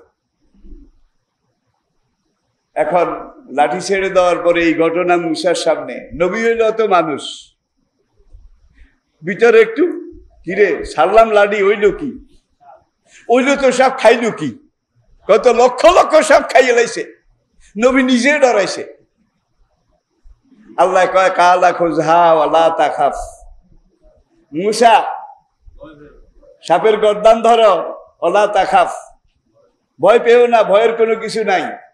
সানুইদুহা সিরাতাহাল, এই সিরাত পাইছেন নি? সিরাত, সিন ইয়া রা গলতে। তুমি যদি সাপের গর্দানে হাত দাও, তাইলে আমি এই সাপকে তার আসল অবস্থায় নিয়ে যাব। মুসার এই সাপের আসল অবস্থা কি আছিল? লাডি নাকি? সানুইদুহা সিরাতাহাল উলা, আগে এটা যে লাঠি আছিল, তুমি সাপের গর্দানে হাত দিলে এটা সেই লাঠি হয়ে যাবে। মুসা গর্দানে হাত দিলেন, এত বিশাল অজগর, এইবার ওই এই এক মুঠ যেই লাঠি সেই লাঠি। লক্ষ লক্ষ সাপ তো দূরের কথা, একটা সুতাও খুঁজে পাওয়া যায় নাই। কারণ এই লাঠির আসল সুরত, অরিজিনাল সুরত এটা লাঠি নাকি? লাঠি। সিরাতাহাল, তাহলে সিরাতুন নবী, নবীর আসল সুরত, নবীর আসল অবস্থা। নবীজির আসল জীবন, বাস্তব জীবন, সিরাতুন নবী, নবীর কথা, নবীর কাজ, নবীর আচার আচরণ, কওলুহু ও ফেলুহু ও সুকুতুহু। নবী যেটা বলেছেন সেটাও হাদিস, নবীজি যেটা করেছেন সেইটাও হাদিস। সুকুতুহু, নবীর সামনে কোনো সাহাবী কোনো একটা কাজ করেছে, নবী দেখছেন, দেখে হাও বলেন নাই, নাও বলেন নাই, চুপ থেকেছেন, কি বোঝা যায়? কি 4000 বছর আগের বেদে লেখা আছে মৌনং সম্মতি লক্ষণ, মৌনং সম্মতি লক্ষণ। চুপ থাকলে বোঝা যাবে রাজি আছে। বিয়ের দিন আগদের আগে মেয়ের এজেন্ট আনতে যায়, যায় না? এজেন্ট আনতে যায় ভাই, সেটাও আরেক কিয়ামত। দাদি যায়, নাজি যায়, ফুফু যায়, খালা যায়। আবার ওইদিকে বরের পক্ষের পুরুষেরাও আসে। আসলে এগুলো একবারে বেদাত, একবারে বেদরকারি। মশলাটা জেনে নেন। মেয়ের পক্ষের, ছেলের পক্ষের মুরব্বীরাও আসে। আর মেয়েটা তো আজকে এমনি জর্জরিত, ক্ষত বিক্ষত, অন্তরের দিক থেকে পুরো অসুস্থ। 16-20 বছর যেই মা বাবার সংসারে ছিল আজকে ছেড়ে যেতে হবে, সে শুধু কাঁদে। এখন ওই পুরুষেরা এইভাবে খাড়াইছে কল্লা টানা দিয়ে, সেই মেয়ে এজেন্ট দেয়নি, ছেলে দুলাভাইও খাড়াইছে। এই এদেরকে এই মেয়ের এখানে এসে দাঁড়ানো এটা জায়েজ হয়েছে নাকি? জায়েজ হয়েছে, খবরদার। এখন আবার মেয়ের কিছু দাদি টাদি আছে, মেয়ে তো খালি কান্দে, কই যে এতেনরা আইছে, তুই একটু রাজি আসতি, অমুকের ছেলে অমুক এত মহারানা, তোরে বিয়ে দিতে চাই, তুই রাজি আসতি? মেয়ে কিচ্ছু কয় না, খালি কান্দে। দাদি একটু হাঙ্গুডি কস না কা, তারা রই যে জড়ি যায়, হাঙ্গুডি কস না কা। ভাই আমি তো আপনাদেরই ছেলে, আপনাদেরই লোক, এরকম কয়নি? হাঙ্গুডি কস না কা, ও তারা রই যে জড়ি যায়, ভাত খাইতে হারে না। সম্পূর্ণ বেদরকার। দেখেন নবী ইসলামে কত সহজ করেছেন। আপনি যে আগের রাত্রে গরু জবা করছেন বা গরুর গোস্ত কিনে আনছেন, আগামীকাল মেয়ের বিয়ের তারিখ নাকি, গোস্ত কিনছেন, মাছ কিনছেন, তরকারি কিনছেন, মশলা কিনেছেন, পোলাওর চাল কিনেছেন, আর যার অ্যাবিলিটি আছে, সক্ষমতা আছে, গোটা গরু জবা করে দিছেন, ঠিক নি? মেয়ে তো এগুলা দেখছে নাকি? দেয় না? দেখছে তো। দেখি টেকি মেয়ে একবারও কইসেনি আব্বু এগিন করিয়েন না, আমি এগুলোর মধ্যে নাই, কইসেনি? তাহলে বুঝতে যায় মেয়ে সব দেখছে, বুঝছে যে কাইলে আমার এই ঘটনা হইব। মেয়ে চুপ করে রয়েছে, তাহলে চুপ থাকাটা কি এজেন্ট হয়ে গেছে। কিন্তু আজকাল যা করে এগুলা শরীয়তের কাছে ধারেও নাই। মেয়ে যদি বালেগা হয় এবং মেয়ে যদি এগুলো সব দেখে দেখে চুপ থাকে, তাহলে কি তার এজেন্ট এই চুপ থাকার মধ্যেই আসে, ঠিক কিনা বলেন? এখন আমি যে কথাটা বলছিলাম, সিরত, নবীজির কথা, নবীজির কাজ, নবীজির চলন, নবীজির বলন। আর নবীজি আসার আগে, কোরআন আসার আগে মক্কায় খুব সুখ শান্তি আছিল নাকি? আরে চুরি ডাকাতি, খুন, হত্যা, রাহাজানি, নেশা, মদ, জুয়া কোনটা না আসিল? বেহায়াপনা, জেনা, এটা কোনটা না আসিল? মানুষকে ধরে এনে হাতে শিকল দিয়ে বেঁধে বাজারে বিক্রি করতো গরুরান্ডের মতো, ঠিক না ঠিক? মানুষকে ধরে এনে শিকলে বেঁধে বাজারে বিক্রি করতো আশরাফুল মাখলুকাত মানুষ। এইভাবে একটা অরাজকতায় পরিপূর্ণ ছিল। জজিরাতুল আরবে কয়েকটা পরিবার ছিল জমিদার, তাদের জায়গা জমিও বেশি ছিল, খেজুর বাগানও বেশি ছিল, ব্যবসাও বেশি ছিল। আর পুরো এলাকার লোক সবাই ওই জমিদারের গোলাম, বদলা, কামলা। সেখানে মেহনত করতো, কাজ করতো, সামান্য কিছু পাইতো। আর গোলাম যারা, তারা তো সামান্য পাইতো না, জীবনে একবার 1 টাকা সাইরে না, 5 শিকা দিয়ে কিনে এনেছে গোলাম। এটা 5 শিকা বুঝার জন্য বলছি। সারাটা জীবন সে খেটে মরবে এখানে, তার কোনো বেতনও নাই। খানা এই পরিমাণ দেবে যেন গরুটা মরে না যায়। গরু মরে গেলে আমার আলস হইতে অসুবিধা হবে। ঠিক গোলামরে এইভাবে আমরা গরুরে যে খানা দেই, এটা কি গরুর খাতিরে নাকি কাজের খাতিরে? কাজের খাতিরে। গোলামকে ঠিক এইভাবে অবস্থা করত। কয়েকজন ভূসম্পত্তি, তারা পুরা দেশ এটাকে এইভাবে শোষণ করত, জুলুম করত। পুরা দেশের টাকা পয়সা দিরহাম দিনার এই কয়েকজনের হাতে ছিল। আর সব গরিব, সব কাঙ্গাল, সব ভিক্ষুক, সব রিক্ত নিঃস্ব। নবী এসে বললেন, কোরআন বলল, অফি আমওয়ালিহিম হাক্কুন লিসাইলে ওয়াল মাহরুম। ধনীদের যে সঞ্চিত ধন, এই সঞ্চিত ধনের মধ্যে বঞ্চিত গরিবের অধিকার আছে। তুখাযু মিন আগনিয়াহিম, ধনীদের থেকে টাকা নেওয়া হবে কি হিসাবে? জাকাত হিসাবে, নাকি ভাই? ট্যাক্সের মধ্যে মানুষ ফাঁকি দেয়। এমনকি বৈদ্যুতিক ওই যে মিটার আছে, জুয়া বন্ধ হলো, অশ্লীলতা, বেহায়াপনা, নাচ গান, সংস্কৃতির নামে এই ধরনের নারী ব্যবসা, এটাও বন্ধ হলো। আগে যে মানুষের থেকে ট্যাক্স নিত, এইটাও বন্ধ হলো। ট্যাক্সের জায়গায় জাকাত, ট্যাক্সের জায়গায় কি? ইসলামের পুরো অর্থনীতিটা কিন্তু জাকাত ভিত্তিক। যার যেই পরিমাণ টাকা আছে, হ্যাঁ, শতকরা 2.5 টাকা, নাকি শতকরা 1,02,500, এটা ধনীদের এই যে সম্পত্তি আছে, তার পালে যত হাজার উট আছে, প্রত্যেকটা উট, এতগুলা উট হইলে এই উট, এতগুলা গরু হইলে এই, এতগুলা দুম্বা হইলে 40টার মধ্যে একটা, 40টার মধ্যে একটা, এইভাবে বাইতুল মাল এগুলো জমা হইতো। জমা হইতে হইতে পুরা দেশ থেকে জমা হতে হতে এমন এক সময় আসলো যখন মদিনার বাইতুল মাল, এটা হলো পুরা আরব জজিরার মধ্যে সবচেয়ে বড় স্টেট ব্যাংক অফ মদিনা, বাইতুল মাল, কেন্দ্রীয় কোষাগার।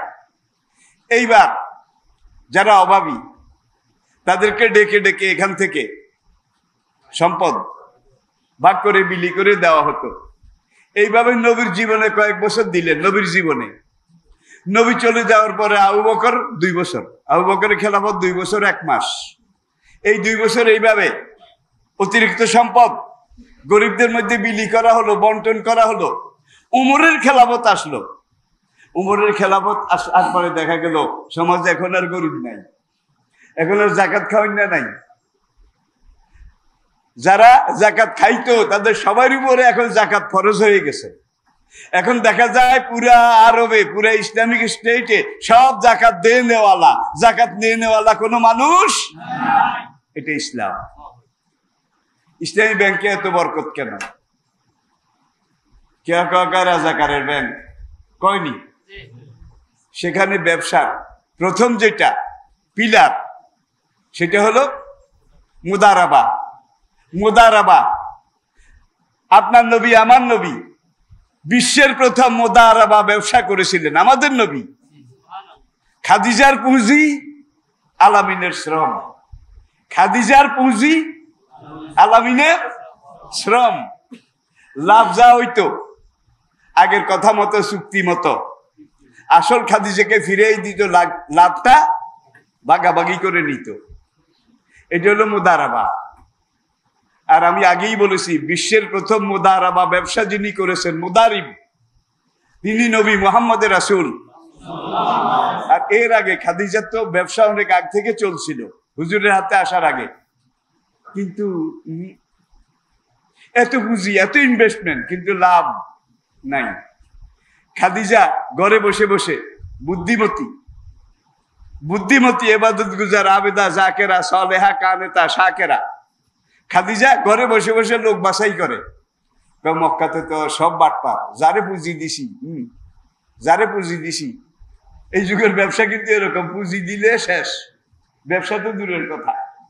ঠিক না? ঠিক। এইবার খাদিজা আলামিনকে খবর দিলেন যে আলামিন, তাও কিন্তু নবুয়তের 15 বছর আগে, আলামিনের বয়স তখন 25 বছর, ঠিক কিনা? আমার এই পুঁজি আছে, তুমি আমার পুঁজি নিয়ে সিরিয়ায় যাও, বসরায় যাও, মিশরে যাও, ইয়ামনে যাও, তুমি আমার ব্যবসাটা দেখাশোনা করো। তোমাকে আমি লাভের এই আমি নেব, এই তোমাকে দেব।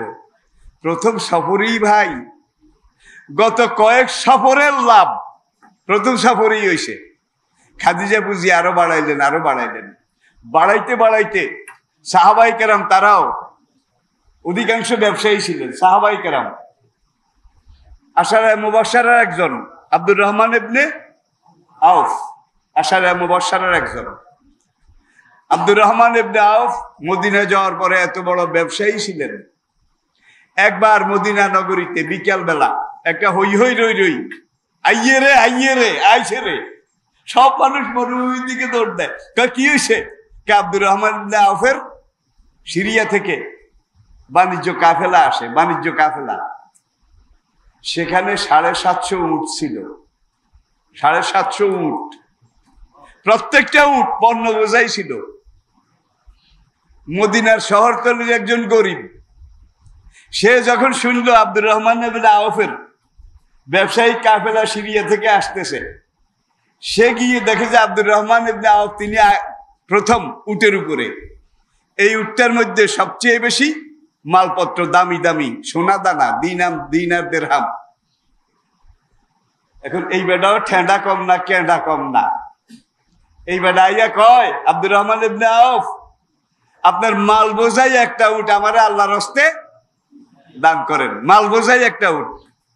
আব্দুর রহমান ইবনে আউফ তিনি বললেন, আচ্ছা তুমি কোন গানিবা, কোন গানিবা?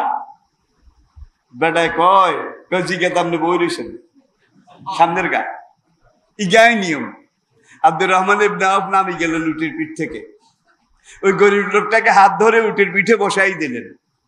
বসাই দেওয়ার পরে হাতে উঠলোই বাড়ির দিকে যায়, পিছনে 750 উট বেগুন হিগার হিসে যায়, যত পিঠে যত মারে সব হিগার হিসে যায়। আব্দুর রহমান ইবনে আউফের কাছে লোকেরা এখনো পিসের উঠো তো মানানো যায় না, সবগুলা কিন্তু আগেরটার পিছে পিছে যায়। যায় যখন সবগুলা ছেড়ে দেয়, এই 750 সব মাল সহ ওই গরিব বেটারে দিয়ে দে। গত বছর সাপ্তাহিক সোনার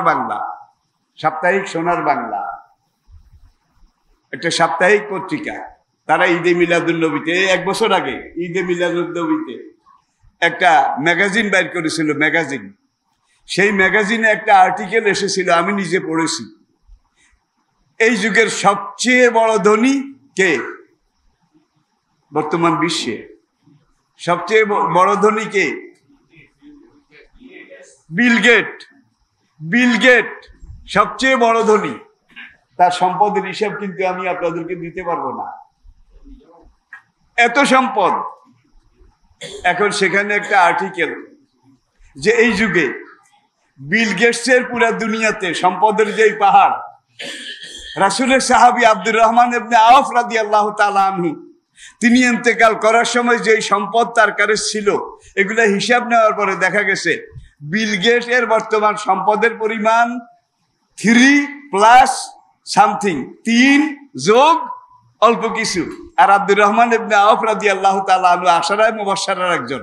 তিনি ইন্তেকাল করার পরে তার মক্কা, মদিনা, জজিরাতুল আরব, দামাস্ক, সিরিয়া, ইয়ামেন, মিশর সব জায়গা থেকে তার যতগুলো মন্ডি ছিল, যতগুলো শোরুম ছিল, যতগুলো আড়তদার ছিল, যতগুলো ব্যবসার কেন্দ্র ছিল, এগুলো সম্পদ যখন মদিনাতে হিসাব আসলো, হিসাব আসার পরে এখন দেখা গেল বর্তমান বিশ্বের সবচেয়ে বড় ধনী বিল গেটসের সম্পদের চাইতে আব্দুর রহমান ইবনে আউফের সম্পদ 6 পয়েন্ট সামথিং। কোথায় 3 আর কোথায় 6। আর এই আব্দুর রহমান ইবনে আউফ ইন্তেকালের আগে একটা লিখিত ওসিয়তনামা লিখে বললেন যে আমি যদি রাতে মরি তাহলে আমাকে রাতে দাফন করবে, ভোরবেলা আমার যত সম্পদ যত দিক থেকে আসবে সব আল্লাহর রাস্তায় তোমরা দান করে দিও। তাহলে সাহাবারাও সম্পদের মালিক ছিলেন,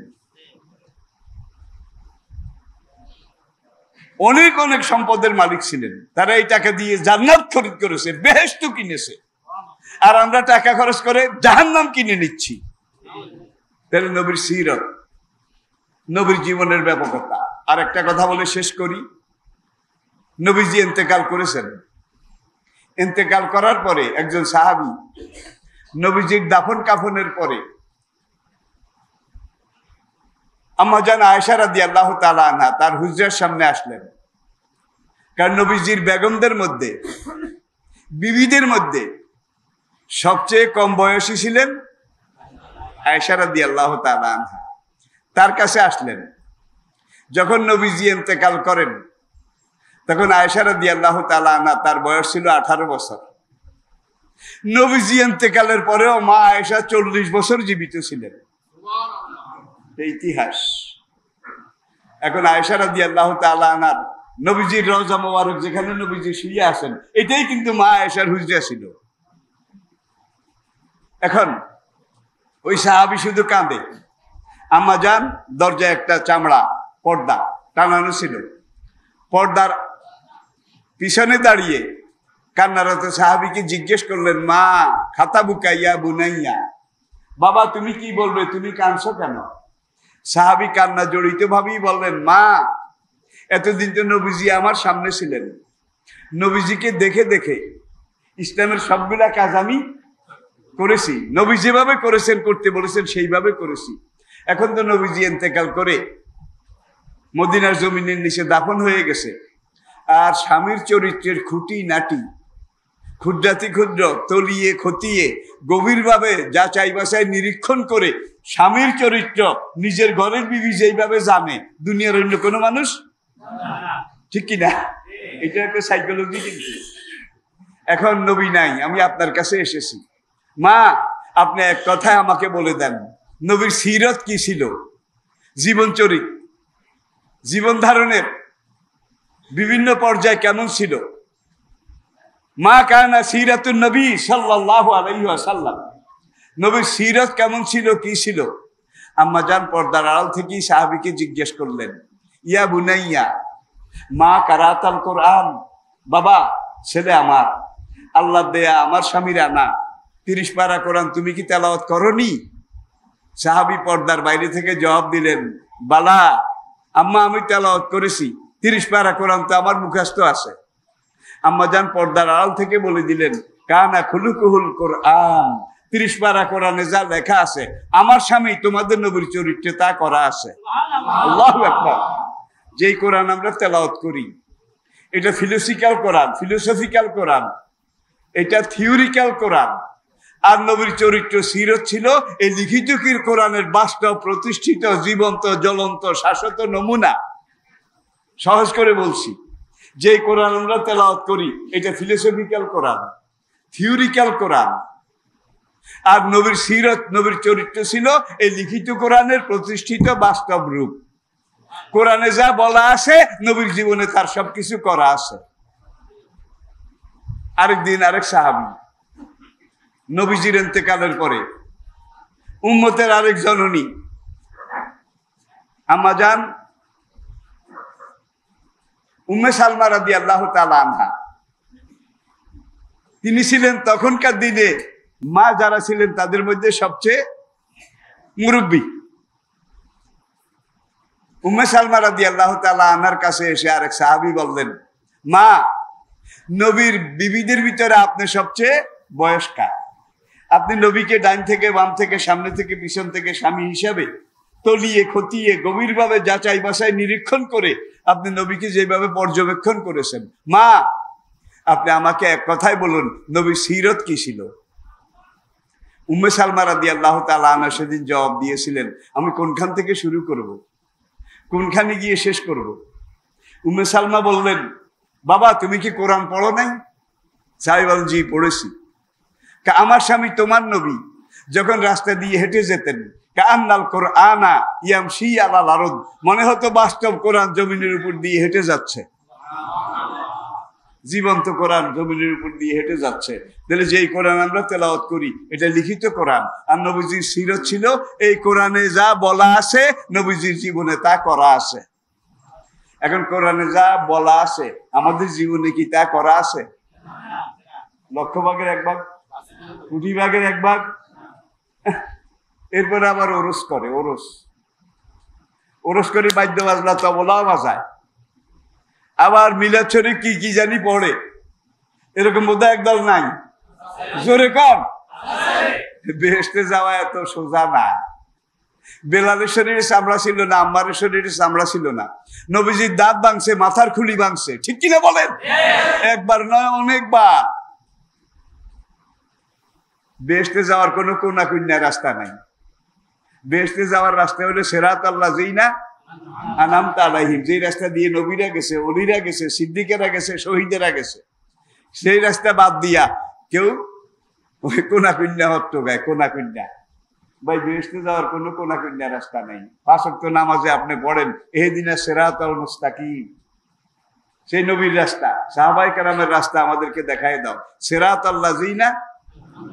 সুতরাং আমরা নবীর রাস্তায় যেন যেতে পারি, নবীর সিরতে যেন যেতে পারি, নবীর সিরতকে জীবনে জেনে মেনে এটার ইতাআত আনুগত্য করে আমরা যেন সাহাবাদের সাথে একই কাতারে হাসরের ময়দানে দাঁড়াতে পারি। আল্লাহ পাক সেই তৌফিক আমাদেরকে দান করুন। আজকের এই মাহফিল সীমিত পর্যায়ে হলেও আমি কিন্তু এত কথা সাধারণত বলি না। আজকে কেন বলছি আমিও জানি না। এতে বোঝা যায় আপনাদের নিয়তটা খালেস, নিয়তটা খালেস। আর যেখানে বাংলাদেশে কেন বহির্বিশ্ব যেখানে যাই, মাঠ যত বড় হোক, কোনো মাঠে মানুষ ধরে না। এত অল্প মানুষের সামনে কথা বলার, আমার জুমাটা আপনারা যারা দেখেছেন, জুমা, প্রত্যেকটা জুমা এক একটা বিশাল মাহফিল। আজকে তো হাজ ধরলো, তারপরে বোধহয় মাসিয়ে খবর দিছে। কিন্তু আমার মসজিদের নিচের তালায় মুসল্লিরা জায়গা পায় না, সব ক্যামেরা। জুমাটা শেষ হয়, খুতবাটা পুরা পৃথিবীতে সঙ্গে সঙ্গে পৌঁছে যায়।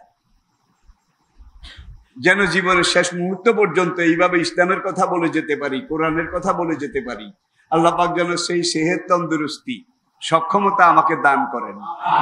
আমি যেন বিছানায় পড়ে ছাগলের মতো কুয়াইতে কুয়াইতে না মরি, বরং আল্লাহ পাক দ্বীনের পথে চলতে চলতে, দ্বীনের কথা বলতে বলতে আল্লাহ যেন শাহাদাতের মরণ নসিব করেন। এই দোয়াটা আপনাদের কাছে চাই। সবাই আত্মায়াতের কায়দায় বসুন, 2 মিনিটে মুনাজাত শেষ।